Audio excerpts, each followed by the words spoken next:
शेरनी नाम से पहचानी जाती हैं वो बबीता शुक्ला हैं।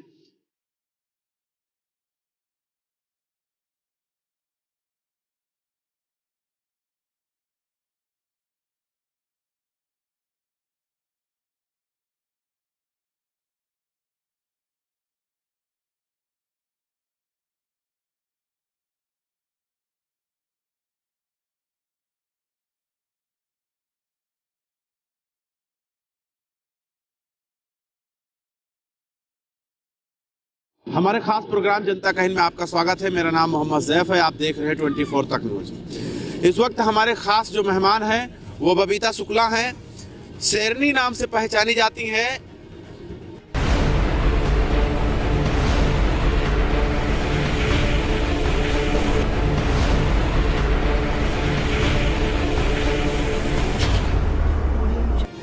सबसे पहले तो स्वागत है। Thank you so much. Thank you. काफी चर्चे में आप रहती है सोशल मीडिया पर। जी जी, चर्चे में रहती हूँ क्योंकि हमेशा मेरी आदत है गलत चीज़ों को गलत कहना और सही चीज़ों को सही कहना। यही एक वजह है चर्चे में आने की। तो आप ब्राह्मण हैं, ब्राह्मणों की हत्या लगातार हो रही है, उत्तर प्रदेश में हो रहा था, बेबाकी से योगी आदित्यनाथ के खिलाफ खड़ी भी थी, तो क्या डर नहीं लगता था क्या? योगी जी से क्या डरना, आखिर उनके पास 4 आंखें तो है नहीं, 2 ही आंखें उनके पास भी।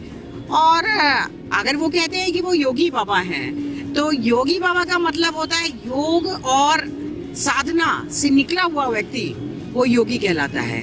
और अगर वो योगी नहीं गोली बाबा हैं, गोली बाबा मतलब मरवाना कटवाना, जैसा कि हम लोगों ने अभी देखा उत्तर प्रदेश के अंदर 1 साल के अंदर करीब 1700 ब्राह्मणों की हत्या की। मैं उनसे बहुत बड़ा सवाल ये करती हूँ कि मुसलमान और ब्राह्मण ये सिर्फ 2 ही आपके पास टारगेट है, इसके अलावा कुछ नहीं है? उनके पास मुद्दा नहीं है, कोई मुद्दा जो है उनके पास वो 3 मुद्दों पे सिर्फ बात करते हैं, या ब्राह्मण विरोधी या मुस्लिम विरोधी। तो उनसे डरना क्या?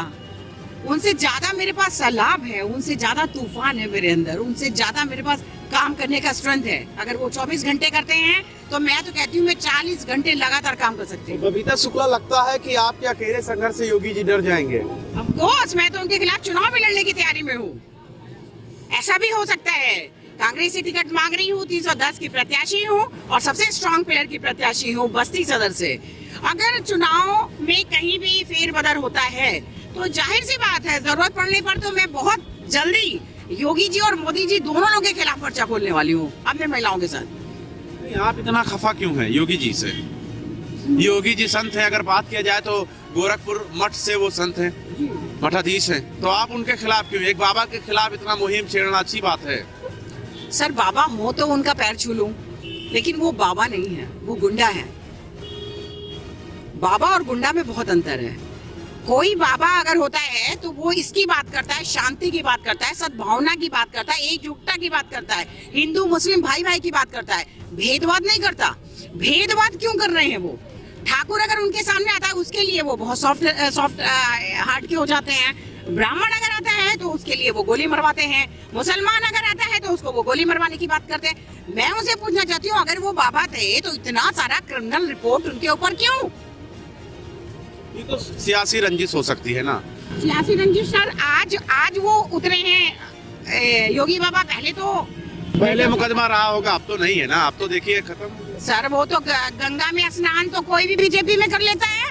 बीजेपी में तो सेंगर जैसा सांसद जाके रेप करता है, उसके परिवार को खत्म कर देता है, उसकी बीवी तीसरे दिन जाके बीजेपी में शामिल हो जाती है।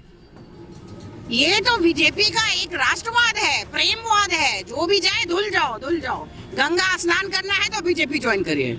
अभी देखिए यादव जी के परिवार के भी अपना यादव जी को लेके आ गए, तो बहुत बड़ा सवाल है ये। जिसको गंगा स्नान करना है बीजेपी स्नान करे। लगता है समाजवादी के लोग जो है अब इस वक्त भटक गए हैं। उनके ऊपर कोई कमेंट नहीं करना चाहूंगी, समाजवादी के ऊपर, क्योंकि समाजवादी से मेरा कहीं दूर दूर तक कोई ऐसा नहीं है। वो काम अच्छा कर रहे हैं, ठीक है, वो करें काम, और हम लोग भी अच्छा काम कर रहे हैं। हम कांग्रेसी हैं, हम राष्ट्रवाद जानते हैं, हम प्रेमवाद जानते हैं, जातिवाद से बहुत दूर हैं हम। तो बस्ती में आपने मुहिम छेड़ दिया है जिस तरीके से, लगता है कि 2022 के विधानसभा में कांग्रेस आप पर जो है मेहरबान होगी? अगर नहीं हुई तो शायद कांग्रेस पार्टी की ये गलती होगी। अगर नहीं हुई, टिकट मुझे नहीं मिलता है, तो ये शायद कांग्रेस की बहुत बड़ी गलती होगी। अच्छा, कांग्रेस की गलती होगी। तो कांग्रेस की गलती क्यों? वो तो अच्छे ही नेतृत्व तय करती है कि प्रियंका वाड्रा जो है वो तो कहीं ना कहीं देखिए लड़की हूँ, लड़ सकती हूँ, इस तरीके से उन्होंने नारा दिया, महिलाओं को आगे कर, तो आपको पीछे क्यों रखेंगी? मुझे नहीं लगता रखेंगी। I trust her. मैं उनको बहुत प्यार करती हूँ तहे दिल से, और मुझे पता है प्रियंका दीदी मेरी आवाज सुन रही होंगी अगर, तो मैं ये संदेश देना चाहूंगी, ऐसी लड़कियों को दीदी निकालने की कोशिश करिए। आप खुद ग्राउंड रिपोर्टिंग करवाइए, ऐसी लड़कियों को निकालिए जो काम करने वाली, जो हमारी पार्टी को आगे बढ़ा सके। और जो उन्होंने 40% रिजर्वेशन की बात की है, बिल्कुल सत्य है। आज तक 70 सालों के अंदर किसी पार्टी ने 13% का रिजर्वेशन भी महिलाओं के लिए नहीं दिया। इवन की राजनेता पार्टी में शामिल होने के लिए किस तरीके के जाल में फंसाकर महिलाओं को उसके बाद पदोन्नति दी जाती है, तो मैं इसको अप्रिशिएट करूंगी उनको। लेकिन अगर बात किया जाए तो कांग्रेस से प्रियंका गांधी जो है काफी स्ट्रगल कर रही हैं, वो लोगों को जोड़ रही हैं, यानी महिलाओं की बात कर रही हैं। और आपको लगता है कि प्रियंका गांधी का जो ये रफ्तार है, ये उत्तर प्रदेश की सियासत में कुछ चमक लाएगी? हाँ, मेरे जैसी नेत्री आएगी तो डेफिनेटली हम लोग लाएंगे चमक। और फिलहाल मैं आपको एक बात और बताना चाहती हूँ, बस्ती शहर 310 विधानसभा की मैं प्रत्याशी भी हूँ, और पिछले 10 साल से समाज सेवा भी कर रही हूँ। हमारे पूर्वजों के द्वारा दिया गया बहुत बड़ा मंदिर है वहाँ, गायत्री मंदिर। और मेरे घर की मैं पहली ऐसे प्रत्याशी हूँ जो निकल के ग्राउंड पे आई हूँ, वैसे बिजनेसमैन हूँ। तो मेरे शहर में आज की डेट में कोई भी पुरुष किसी भी लड़की को या किसी भी महिला को कुछ बोलने से पहले सोचता है कि बबीता शुक्ला है इस शहर में, और अगर उस शेरनी को पता चला तो नाक में दम कर देगी। तो ये बहुत बहुत बड़ा। बबीता शुक्ला जो है खुशी दुबे के साथ क्यों नहीं खड़ी हुई? मैं हुई खड़ी 3 दिन की, जब खुशी दुबे जेल में थी, मैं तब से फाइट कर रही हूँ खुशी दुबे के लिए।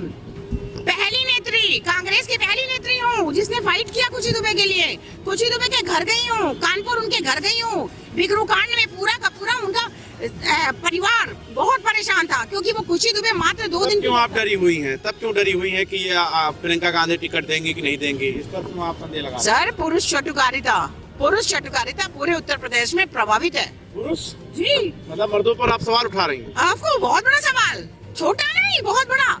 मतलब आप शेरनी तो है, लेकिन मर्दों के ऊपर आप सवाल उठा देंगे? ऑफ कोर्स उठा सकती हूँ, क्यों नहीं उठाऊंगी। अभी इतने सारे पुरुष, आप बताइए, जो काम करने वाला होगा उसी को तो देंगे टिकट ना। क्यों, पब्लिक से पूछिए ना, या उसको दे देंगे आपकी जो बिना चला हुआ व्यक्ति होगा।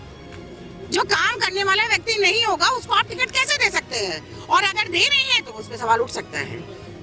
अगर आप ग्राउंड रिपोर्टिंग की बात करें तो मेरी रिपोर्टिंग करवाइए, उसके बाद टिकट फाइनल करिए, मेरी रिपोर्टिंग करिए। और मैं किसी भी अव्वल नंबर में अगर नहीं हूँ तो मेरे से अच्छे प्रत्याशी को आप टिकट दीजिए, लेकिन मुझे पता है आज की डेट में सबसे अव्वल प्रत्याशी हूँ मैं। अब बात कर लेते हैं कि उत्तर प्रदेश में आप अपनी सियासत चमकाने में लगी हुई हैं, लगता है कि चमकेगी? जी, 101% कांग्रेस को जिता के लाऊंगी बस्ती से। चलिए, बहुत बहुत शुक्रिया बात करने के लिए। तो बबीता शुक्ला हमारे साथ मौजूद थी, जो बेबाकी से हर सवाल का जवाब देती हैं और सरकार के खिलाफ लड़ने से डरती भी नहीं है। इन्हें जो नाम दिया गया है बस्ती जिले के अंदर, शेरनी के नाम से इनको पुकारा जाता है, यानी बस्ती जिले के अंदर। तो हमारे साथ जुड़े रहें, इसी तरीके से देखते रहें यानी 24 तक न्यूज़। कैमरामैन चांद के साथ मैं मोहम्मद ज़ैफ, लखनऊ।